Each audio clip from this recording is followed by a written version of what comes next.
من يهد الله فلا مضل له ومن يضلله فلا هادي له وأشهد أن لا إله إلا الله وأشهد أن محمدا عبده ورسوله فأعوذ بالله من الشيطان الرجيم بسم الله الرحمن الرحيم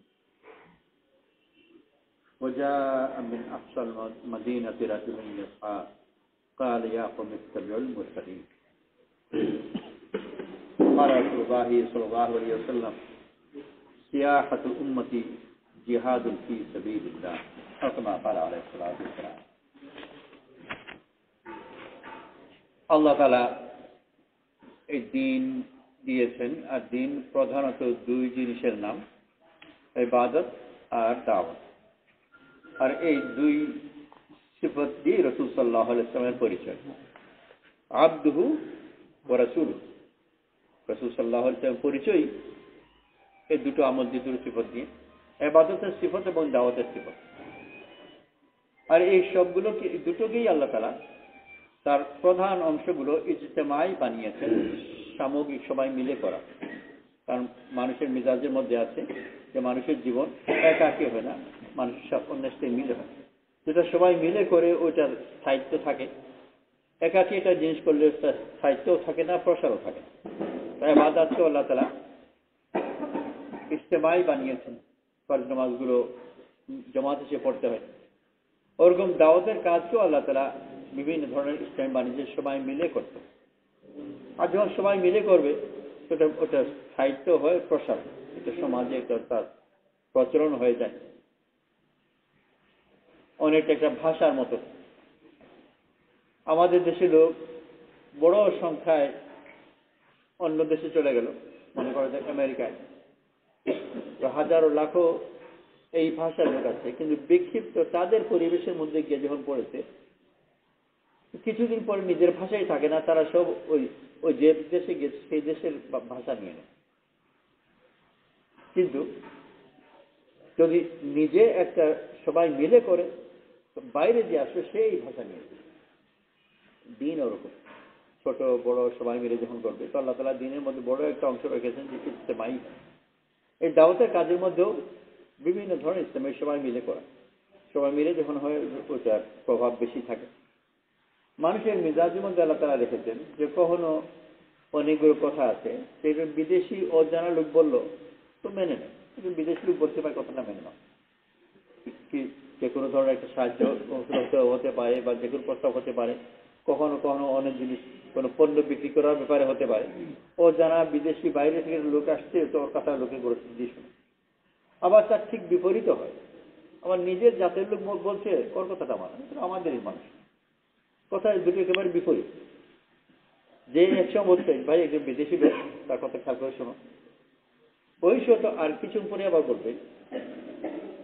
যে আমাদের নিজেদেরই মানুষ ওর কথা খেয়াল করে শোনো আর দুই কথা সত্য কখনো কখনো মানুষ বেশি গুরুত্ব দেয় নিজের পরিচিত লোক হওয়ার কারণে আবার কখনো কখনো বেশি গুরুত্ব দেয় অজানা লোক হওয়ার কারণে আল্লাহ তাআলা এই দ্বীনের প্রসার পছন্দ করেন এই জন্য আল্লাহ তাআলা সর্ব অবস্থাকে এবং সর্ব ধরনকে দ্বীনের জন্য প্রয়োগ করেন কোন এক কওমের মধ্যে দাওয়াত দেওয়ার জন্য নবী পাঠিয়েছেন একজন কথা মানেন দুইজন তাও কথা মানেন তারপর আবার আল্লাহ তাআলা বলিষ্ঠ করেছেন তৃতীয় জনকে দিয়ে এটা কেন একই কথা কখনো কখনো একাধিক লোক যখন বলে তো মেনে আজ পুরা দুনিয়াতে ফ্যাশন নামে যে কথাগুলো যেগুলো আছে এগুলোর শক্তিই হলো সংখ্যা বেশি লোক করছে সবাই কিছু করে বলে সুন্দর এটা জামা মনে করা যায় নতুন ধরনের যখন আসে এটাকে অসুন্দর মনে হয় আবার অনেকেই যখন পড়তে আরম্ভ করে তখন আবার তার কাছে কিছু পরে সুন্দর মনে হয় অনেক কিছু এই ধরনের এটা মানুষের মেজাজের মধ্যে আছে তো আল্লাহ তাআলা এটাকেও দাওয়াতের জন্য ব্যবহার করেছে একই কথা আল্লাহর দেওয়া কথা একজন বলছেন মানছে না আল্লাহ তাআলা তার দ্বিতীয় আরেকজন পাঠালেন তাও মানছে না তাদেরকে বলিষ্ঠ করলেন ফাআজ্জাজনা বিসালিহ তৃতীয় জনকে দিয়ে বলিষ্ঠ করলেন সংখ্যার মধ্যে একটা শক্তি আছে তো আল্লাহ তাআলা দ্বীনের ময়দানে সব ধরনের জিনিসকে ব্যবহার করেছেন যাতে মানুষ দ্বীনকে গ্রহণ করে সংখ্যাও ব্যবহার করেছেন দেশি বিদেশি সমন্বয়ও ব্যবহার করেছেন এক কওমের কাছে আল্লাহ তাআলা লোক পাঠালেন নবী পাঠালেন ওনার কথা মানছে না ওই নিজ কওমের লোক আরেকজনকে দিয়ে সামিল করে, আর সেই লোক এসে বললো জিনাদের কথা মান, যারা ভালো কথা বলছে। তো যেহেতু নিজের কওমের লোক হয়তো তার কথা মানবে, তো আল্লাহ তাআলা বড় মেহেরবানি করে আমাদেরকে দিন দিয়েছেন। এই দিনের জন্য আমাদের কাছে আল্লাহ তাআলা যা কিছু দিয়েছেন সবগুলোকে ব্যবহার করবে। শরীর, স্বাস্থ্য, কথা বলা না বলা। অনেক সময় মানুষ হচ্ছে যে চুপচাপ থাকে, তার কথাগুলোকে খেয়াল করে শুনে ধৈর্য বেশি লাগে। একজন লোক এসে এই মসজিদে মনে করা যে বাইরে থেকে এসে অনেকগুলো কথা বলছে, তো তার কথা লোকে শুনবে, কিছু শুনবে কিছু শুনবে না। আরেকজন এসে এই মসজিদে বারান্দায় বসে থাকে, কাউকে কিচ্ছু বলবে না। একদিন, 2 দিন, 3 দিন কোনো কথাই বলে না। কেউ যদি আশেপাশে কিছু জিজ্ঞেস করে, তাও উত্তর টুত্তর বেশি দেয়। যত বেশি চুপ থাকবে আস্তে আস্তে দেখা যাবে যে গোটা পাড়ার লোক আসতে আরম্ভ করে। আর এসে দেখে জিজ্ঞেস করে, প্রশ্ন করে, তারপর একজনকে জিজ্ঞেস করে উনি কিছু বলেছেন।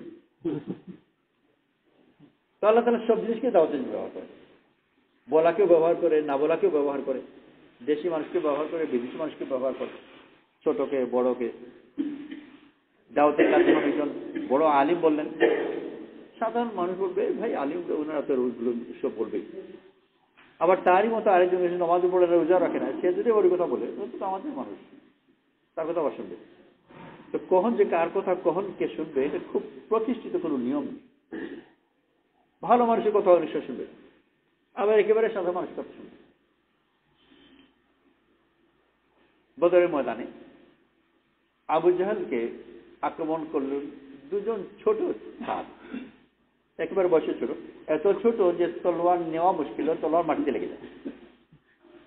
এই 2 জন গিয়ে আবু জাহেলের মতো নাম করা বাহাদুর যোদ্ধা তাকে আক্রমণ করে, তাকে আহত করে মারতে ফেলে দিলেন। জাহিরি ভাবে আসলে আল্লাহ তাআলা এইভাবে তসবিহ করেছেন, ওটা আসল কথা। কিন্তু আল্লাহ তাআলা সবকিছু জাহিরি আর নিয়মের অধীনে করে থাকেন, প্রায় সবসময় না হলেও প্রায় করে। এই ক্ষেত্রে যেটা হয়েছে খুব সম্ভব যে ছোট হওয়ার কারণে এবং খুবই বেশি ছোট হওয়ার কারণে আবু জাহেল অসতর্ক ছিল এনাদের ব্যাপারে। অন্য কেউ যোদ্ধা যদি আসতো সে সাবধান হতো, আক্রমণের প্রস্তুতি নিত। এরা এতই ছোট যে আবু জাহেল এই ব্যাপারে প্রস্তুতি নেওয়ার খুব প্রয়োজন মনে করে, আর বিচার ওখানে মরে গেছে। তো আল্লাহ তাআলা সব জিনিসকে ব্যবহার করে। ছোট একটা বাচ্চা বলে তাও মানে, বড় বলে তাও মানে। অনেক সময় দিনের দাওয়াতে আল্লাহ তাআলা বিভিন্ন সময় ব্যবহার করেছেন যে বাচ্চাদের কথা দিয়ে আল্লাহ তাআলা বড় বড় মানুষকে চাইছে। সাহাবাদের মধ্যে আমর বিন জামূহ রাদিয়াল্লাহু আনহু, ওনার হিদায়াতের ওসিলা ওনার বাড়ির ছোট বাচ্চা, সে বাচ্চারা আগে দিনের মধ্যে এসেছে, তাদের কারণে পরিবারের বড়রা পরবর্তীতে আমার বড়রা এসে দিনের মধ্যে ছোটরা এসেছে। আল্লাহ তাআলা বড় মেহেরবানি করে আমাদের দিন দিয়েছেন, আমাদের মধ্যে যা কিছু আছে সবগুলোর জন্য এই দিনের মর্যাদা পেশ করছি। এটা আমাদের এই জন্য পাচ্ছি কথা বলতে পারি, দিনে কথা বলতে। ওমান আহসানা কাওলাম মিম্মান দাআ ইলাল্লাহ, তার চেয়ে ভালো কার কথা হতে পারে যে আল্লাহর দিকে ডাকে, সবচেয়ে ভালোই কথা। এই জন্য আল্লাহ আমাদেরকে বাকশক্তি দিয়েছে। তো কথা বলবো তো দিনে কথা বলবো, অর্থ ব্যয় করবো তো দিনের জন্য করবো, হাঁটবো তো দিনের জন্য হাঁটবো, দেশ ত্যাগ করবো দিনের জন্য দেশ ত্যাগ করবো, যা কিছু করবো দিনের জন্য করবো। যে তার সব শক্তিকে দিনের জন্য প্রয়োগ করে আল্লাহর কাছে তার বড় কথা, বড় কথা। আল্লাহ তাআলা আমার সবাইকে তৌফিক নসিব করুন। আমরা সবাই নিয়ত করি ইনশাআল্লাহ আল্লাহ তাআলা আমাদেরকে যা কিছু দান করেছেন শক্তি সামর্থ্য সবগুলো দিনের ময়দানে খরচ করব। বেশি হলেও করব, কম হলেও করব। আমরা সবাই কথা বলি, কিন্তু কত দুর্ভাগ্যের কথা যে সারা জীবন কত হাজার কথা বললাম, যে কথা বলবার জন্য আল্লাহ তাআলা আমাকে বাকশক্তি দিয়েছিলেন ওই কথাই বললাম না, অন্য সব কথা বলা হয়ে গেল। যে বাকশক্তিটা হালালই হলো না, যে জন্য বলা উচিত ওই কথা বললাম না, মূল কথা বাদ দিয়ে ওইটা বলার পরে যে অন্যান্য এদিকে ওদিক কিছু কথা বলতাম, আর ভাবছি ঠিক আছে আসল কথা তো বলেছি। সেই জন্যে আমরা সবাই নিয়ত করি ইনশাআল্লাহ যে এই দিনের কাজকে নিয়ে আমরা আমাদের জীবনকে নতুন করে করবো। আল্লাহর মেহেরবানি আমরা কিছু করি, এই জন্য বাইরে যাওয়া দরকার, বাইরে থেকে আসাও দরকার। ডাকার কাজ বাইরে গিয়ে করতে হবে। মসজিদের ভিতর থেকে আজান দেওয়া মাকরুহ, আজান বাইরে গিয়ে দিতে হবে। আজান হচ্ছে ডাকার কাজ, ডাকার কাজ বাইরে গিয়ে করতে হবে। আজানও মসজিদের বাইরে গিয়ে চলে যাবে, কিন্তু মুয়াজ্জিনের কাজ বাইরে গিয়ে দেওয়া, বাইরে যারা আছে তাদের দায়িত্ব হলো এই ডাক শুনেছে মসজিদের ভিতরে, মুয়াজ্জিন কিন্তু দেখেছে মসজিদের বাইরে থেকে, যারা শুনবে তারা যেন মসজিদের ভিতরে আসে। এই দুই মিলে দিনে কাজ করবে ইনশাল্লাহ। ঠিক আছে সব আল্লাহ সবই ঠিক করবো।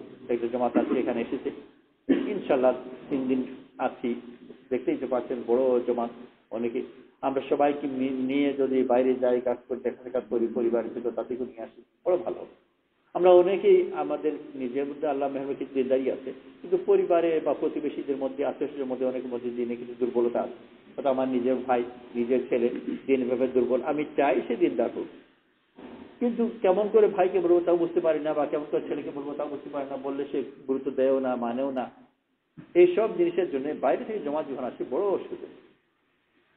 তারকে দিকে নিয়ে আমার ভাইয়ের সাথে পরিচয় করে দিলাম বা ছেলের সাথে পরিচয় করে দিলাম, তারা হয়তো কিছু কথা বলে, বাইরের লোক হওয়ার কারণে অনেক সুযোগ সুবিধা আছে, পরিচয় লোক অনেক সংকোচ থাকে, বাবা অনেক সব কথা তা খুলে ছেলেকে বলতে পারে না, ভাই অনেক কথা খুলে ভাইকে বলতে পারে না, আর বললেও সে গুরুত্ব দেয় না। কিন্তু ও জানাই যে লোক যখন আসে সে শুনেও গুরুত্ব দেয়, চলে বসে। আর আল্লাহ তাআলা বাইরের অজানা লোককে দিয়ে বড় ফায়দা। অনেকদিন আগে, বহুত আগে ভারতে একটা জমাতে জায়গায় গিয়েছে, ওই জমাতে একজনের কাছে গাছতে গিয়েছে, তারা কথাবার্তা শুনেনি, আর অঞ্চলের মানুষ খুব ভালো মানুষ ছিল না, দিনদার নয়, বরং একটু বেদিন ধরনের, আর জমাতে বিদ্রুপ করেছে। বিদ্রুপ করে বলা যায় স্যার এক ধরনের রসিকতা করে এবং দুষ্টুমি করে বলেছে যে ওই ওখানে আছেন একজন লোক, ওনার কাছে জান, উনি খুব ভালো মানুষ, উনি আপনাদের এই কাজে সাহায্য করেন। সেই লোক গোটা অঞ্চলের নাম করা মাতাল, বিদ্রুপ করে তার কাছে পাঠিয়েছে। তারা ওখানে গিয়েছে, মানে চালাপ করেছে। তারা তো দিলখোলা মানুষ, দিন চায়। হয়তো সে পর মুহূর্তে বুঝতে পেরেছে যে ধরনের বলছে সে ধরনের সে নয়, তা থেকে মাত্র দাওয়াত দেওয়ার কাজ খুব গুরুত্বের সাথে দাওয়াত দিয়েছে, তার কথা বলছে। ওই ব্যক্তি যখন জমাত এসেছে, এত আদবের সাথে মূল্য দিয়ে গুরুত্ব দিয়ে দিনের কথা বলছে, ওর দিলে বড় আফসোস করে, মানে আমাকে এত সম্মান করছে, ও কোনো দিন কল্পনাই করেনি যে আমাকে একটু সম্মান করবে, বিশেষ করে দিনদার লোক আমাকে সম্মান করবে, আমাকে কদর করে, এটা তার কল্পনার মধ্যেই ছিল। তার খুব আফসোস, কারণ অনেকে অনেক জিনিস অভ্যস্ত থাকে, অনেক লোক এরকম থাকে যে সম্মান পেয়ে সে অভ্যস্ত, সেটা তার পাওনা মনে করে। আর আরেকজন আছে ওইটুকু সম্মান দিলে সে মনে করে যে আমাকে অনেক কদর করলো, রাজি হয়ে গেছে 3 দিন সময় লাগাবে, কিন্তু একেবারে খোলাখোলা সাদা সিধা কথা বলেছ যে ভাই আমি তো আগ্রহী, আপনি বলছেন আমি যেতে চাই, কিন্তু আমি মদে এতই বেশি অভ্যস্ত যে আমি যদি এক রাত না খাই আমি টিকতে পারবো না। আমাকে এটা জবরদস্ত করে দিতে পারেন যে আমি জমাতে যাব ঠিকই, কিন্তু আমার নিয়মিত মদ খাওয়া যেটা ওটা অনুমতি দেন, নইলে আমি পারবো না। তারা তাতেও রাজি হয়েছে, সে তার মদের বোতল নিয়ে এসেছে, শুধু এইটুকু শর্ত লাগিয়েছে জমাত সাথীরা, শর্ত মানে তাকে বলে করে রাজি করিয়েছে যে বোতলগুলো মসজিদের ভিতরে ঢুকাবে না, আর তুমি মদ খাওয়ার কাজও মসজিদের ভিতরে করবে, এক শর্ত। দ্বিতীয় শর্ত হলো যে আমিরের অনুমতি সাপেক্ষে, আমিরের মদ খাওয়ার অনুমতি দেবে নাকি সেটাও তার মধ্যে, যেটা আগে থেকে ঠিক করা আছে আমি দেবে, সরাসরি বলবে না, আমি বুঝবে কথা আগে থেকে ঠিক করা আছে যে আমার কি দরকার আছে বাইরে যাই, হ্যাঁ ঠিক আছে, তো ওইটাই আমি অনুমতি, এটা অনুমতি নিয়ে করবো। এক হলো মসজিদের ভিতরে না, আর দ্বিতীয় হলো আমিরের অনুমতি। ওই তাই গিয়েছে, বোতল নিয়েছে, মদ খেয়েছে, আমিরের অনুমতি নিয়ে বোতলের বাইরে গিয়ে খেয়েছে, 2 দিন পর্যন্ত আল্লাহ তাকে তৌফিক দিয়েছে, তৃতীয় দিনে সে তওবা করেছে, আর এরপরে আর ওই জিনিসের মধ্যে ফিরেছে। তো এই আল্লাহর পথে যাওয়া এবং দাওয়াতের কাজটা বড় শক্তিশালী। ও নিজেও বিশ্বাস করতে পারতো না যে সে কোনোদিন মদ ছাড়তে পারে, অসম্ভব জিনিস ছিল, আল্লাহ তা করে দিয়েছে। আর সাধারণভাবে হয়তো নিজে পারতো না, ওই নেশা টেশা যারা করে শারীরিকভাবে সহ্য করতে পারে না, হঠাৎ করে বন্ধ করে দেয়, অনেক ক্ষেত্রে মরেই যাবে। তার গোটা সিস্টেম একটু বিকৃত হয়ে গেছে যে ওই ডোজ না পড়লে সে মরেই যাবে। আল্লাহ যদি সাহায্য করে তাহলে হয়ে যায়। এমনি স্বাভাবিক অবস্থায় সে চেষ্টা করতে পারতো না, তার শরীরও সহ্য করতে পারতো না।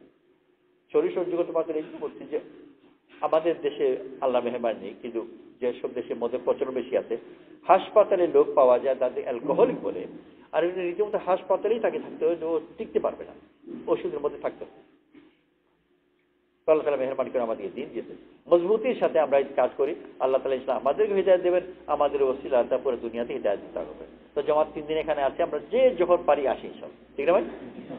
সুবহানাল্লাহি ওয়া বিহামদিহি, সুবহানাকাল্লাহুম্মা ওয়া বিহামদিকা, আশহাদু আল্লা ইলাহা ইল্লা আনতা, আস্তাগফিরুকা ওয়া আতুবু ইলাইক। সুবহানা রাব্বিকা রাব্বিল ইজ্জাতি আম্মা ইয়াসিফুন, ওয়া সালামুন আলাল মুরসালিন, ওয়ালহামদুলিল্লাহি রাব্বিল আলামিন।